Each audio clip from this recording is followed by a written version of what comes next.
Right. Well, Joy, because he's a liar. And he's a liar just like his boss. And look, I never believed in the myth of John Kelly, the organizer. It's always a dangerous sign in a democracy when we're saying the generals will save us. These men are soldiers. They're just soldiers with more epaulets on their shoulders. So he was going to do what Donald Trump wanted. Remember, this is the same John Kelly that supported the Muslim ban. This is the same John Kelly that's perfectly fine with people like Stephen Miller and white nationalists in the White House. I mean, he didn't like Bannon because Bannon was as power hungry as he is. So I don't see any of this as an example of bad staffing. I see it as being a clear revelation that he was always the kind of man who was going to support Trump in his bad behavior. Yeah, Why is it every single woman knows someone who can say Me Too, and men act like this is new and shocking to them?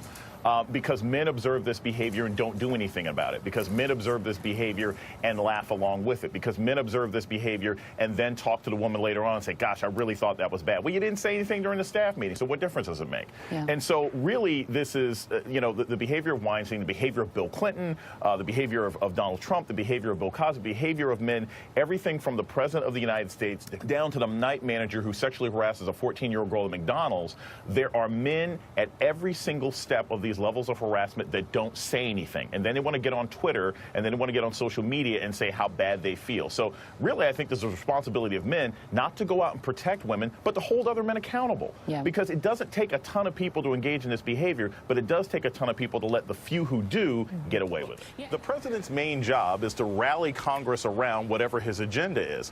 The problem that many members of Congress have been facing is the president seems so easily distracted, and he also has a tendency to attack the very same people that he's working with. So when he makes this call, it's not just, look, we've got to deliver this new budget. We've got to start pushing through tax reform because that's what we promise our constituents. He's got to make a pledge that he'll have their back, that he won't attack them, that he won't threaten to send someone after them in a primary. Because to be perfectly honest with you, if the Republicans can't get this done now, if they can't get something accomplished in this session, they're not going to do anything next year. That's an election year. And the president needs to be made aware of that. Otherwise, this phone call is going to be a waste of time. This speaks to the larger problem we have in this country in how we treat our soldiers.